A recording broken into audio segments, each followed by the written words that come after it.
قرآن پر ہاتھ رکھ کر کہتا ہوں میری ڈگری اصلی ہے۔ جسٹس جہانگیری کا چیف جسٹس کے بینچ میں بیٹھنے پر اعتراض، کیس دوسرے بینچ کو منتقل کرنے کا مطالبہ کر دیا۔ ڈگری تنازع کیس کی سماعت چیف جسٹس سرفراز ڈوگر اور جسٹس اعظم خان کے بینچ نے کی۔ جسٹس طارق جہانگیری نے کہا نوٹس کے ساتھ پٹیشن کی کاپی نہیں ملی، 34 سال پرانا کیس ہے۔ چیف جسٹس نے کہا آپ بھی جج ہیں، میں بھی جج ہوں، میں نے آپ کے خلاف پٹیشن فائل کی۔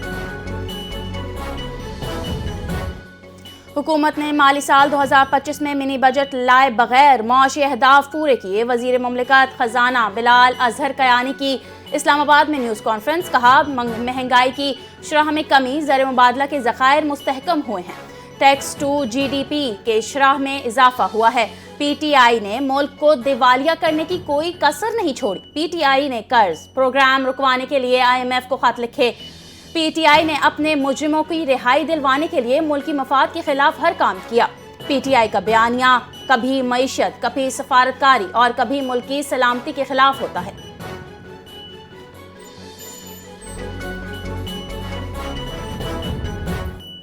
پاکستان کی سوڈان میں اقوام متحدہ کے امن اہلکاروں پر حملے کی سخت مذمت، 6 بنگلہ دیشی اہلکار جاں بحق ہونے پر پاکستان کا اظہار افسوس، لواحقین کے ساتھ مکمل یکجہتی کا اعلان، بزدلانہ حملے کی فوری تحقیقات کا مطالبہ۔ دفتر خارجہ کی جانب سے بیان جاری، کہا گیا پاکستان اقوام متحدہ کی سلامتی کونسل کے اراکین اور عالمی برادری کے ساتھ مل کر امن اہلکاروں کے خلاف اور حفاظت کے لیے سلامتی کو یقینی بنانے کے لیے کام جاری رکھے گی۔ بھارت کو جدید ٹیکنالوجی کے اہم عالمی اتحاد پیکس سلیکا سے نکال دیا گیا۔ بھارتی اپوزیشن کا مودی حکومت پر عالمی سطح پر گراوٹ کا الزام عائد۔ بھارتی اپوزیشن رہنما جے رام رمیش نے کہا کئی ماہ مئی میں پاکستان کے ہاتھوں بھارت کی عبرتناک شکست عالمی سطح پر رسوائی کی اہم وجہ ہے۔ 10 مئی کے بعد امریکہ کی جانب سے پیکس سلیکا سے بھارت کو نکالا جانا حیران کن نہیں۔ وزیر منصوبہ بندی، ترقی اور خصوصی اقدامات احسن اقبال کی زیر صدارت نیشنل کمیٹی کا اجلاس، علامہ اقبال کی 150ویں سالگرہ کے اقدامات زیر غور۔ وزیر اطلاعات عطا تارڑ اجلاس میں شریک، 2026 کو قائد اعظم محمد علی جناح کا سال قرار، قومی سطح پر شایان شان تقریبات منانے پر غور، ذیلی کمیٹی قائم، 5 دن میں سفارشات پیش کرے گی۔ وزیر منصوبہ بندی نے کہا قائد اعظم کے اصول اتحاد، ایمان اور نظم کو اجاگر کیا جائے گا۔ وزیر اعظم کی زندگی اور قیام پاکستان پر ڈرامہ سیریز اور فکری تربیتی پروگرامز کی منصوبہ بندی ہوگی۔ پنجاب نے جھینگوں کی افزائش، آبی زراعت اور ویلیو چین کا آغاز کر دیا۔ وزیر اعلیٰ پنجاب مریم نواز کا اعلان، کہا کہ پنجاب میں 100 ایکڑ اراضی پر جھینگوں کی افزائش کے کامیاب تجربے کے بعد یہ صنعت شروع کی گئی ہے۔ سائنسی تحقیق پر مبنی یہ کامیابی پنجاب میں بلیو اکنامی کے لیے نئے دور کا آغاز ہے۔ مارچ تک مظفر گڑھ اور سرگودا میں جھینگا سٹیٹس قائم کیا جائے گا۔ منصوبہ عالمی تحقیق و ترقی اور جدید آبی زرعی ٹیکنالوجیز کی بنیاد پر تیار کیا گیا ہے۔ اگلے سال کے آغاز میں کسانوں کے لیے اس منصوبے کو حتمی شکل دی جائے گی۔ نومبر احتجاج کیس میں علیمہ خان کی ضمانت بحال، انسداد دہشت گردی، عدالت نے علیمہ خان کے وارنٹ گرفتاری منسوخ کر دیے۔ فرد جرم کی کارروائی کو چیلنج کرنے کی درخواست خارج، عدالت نے گزشتہ سماعت کی عدالتی احکامات واپس لیے گئے۔ ملزمات تاخیری حربے استعمال کر رہی ہیں، پروسیکیوٹر کا موقف، مقدمے کا ٹرائل جاری، سرکاری گواہان کے بیانات ریکارڈ ہونا شروع۔ سندھ میں قومی انسداد پولیو مہم کا افتتاح، وزیر اعلیٰ سندھ نے بچوں کو قطرے پلائے۔ 7 روزہ انسداد پولیو مہم 15 سے 21 دسمبر تک جاری رہے گی۔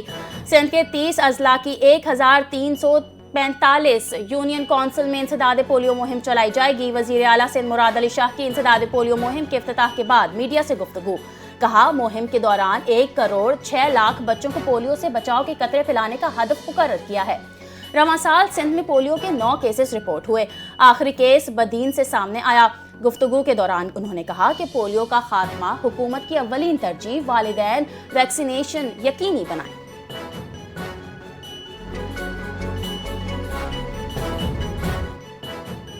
آسٹریلیا کے شہر سڈنی کے ساحل پر فائرنگ کا واقعہ، حملہ آور باپ بیٹا نکلے۔ فائرنگ واقعے میں 16 افراد ہلاک، 40 زخمی ہوئے۔ ہلاک ملزم کے پاس 10 سال سے اسلحہ لائسنس موجود تھا۔ جائے وقوع سے 6 ہتھیار اور دیسی ساختہ بم برآمد۔ پولیس کا مزید ملزمان کی تلاش ختم کرنے کا اعلان، تحقیقات جاری رہیں گی۔ آسٹریلیا میں فائرنگ واقعے پر آج یوم سوگ کا اعلان۔ پاکستان کی سڈنی فائرنگ واقعے کی شدید مذمت۔ صدر مملکت آصف علی زرداری وزیر اعظم شہباز شریف کا ہلاک افراد کے اہل خانہ سے اظہار ہمدردی۔ صدر زرداری نے کہا دہشت گردی سے معاشروں کو پہنچنے والے درد کو سمجھتے ہیں۔ وزیر اعظم شہباز شریف کا آسٹریلیا سے مکمل یکجہتی کا اظہار، کہا پاکستان ہر قسم کے دہشت گردانہ واقعے کی مذمت کرتا ہے۔ نائب وزیر اعظم اسحاق ڈار اور وزیر داخلہ محسن نقوی کی واقعے کی مذمت۔ بھارت اور افغانستان کا نیا پروپیگنڈا، سڈنی فائرنگ کو پاکستان سے جوڑنے کی کوشش۔ پاکستانی نوجوان شیخ نوید کو جھوٹا ملزم بنا دیا گیا۔ شیخ نوید نے ویڈیو بیان میں کہا میری تصاویر استعمال کر کے بے بنیاد الزامات لگائے گئے، دہشت گردی کے کسی واقعے میں کوئی ملوث نہیں۔ شیخ نوید نے اپیل کی کہ پروپیگنڈے سے میری جان اور ساکھ کو خطرہ ہے۔ سڈنی فائرنگ میں 16 افراد ہلاک، 40 زخمی، تحقیقات جاری۔ اور P C B chairman Syed Mohsin Naqvi نے H B L Pakistan super league کے 11ویں ایڈیشن کی ونڈو کا اعلان کر دیا۔ H B L P S L کا میلہ اگلے برس 26 مارچ سے 3 مئی تک مختلف شہروں میں سجے گا۔ لیگ میں 6 ٹیموں کی بجائے 8 ٹیمیں حصہ لیں گی۔ 8 جنوری کو نئی ٹیموں کی نیلامی اسلام آباد میں براہ راست نشر ہوگی۔ شفافیت کو یقینی بنایا جائے گا۔ دنیا بھر کے ممکنہ سرمایہ کاروں اور کرکٹ شائقین کو عالمی سطح پر رسائی حاصل ہوگی۔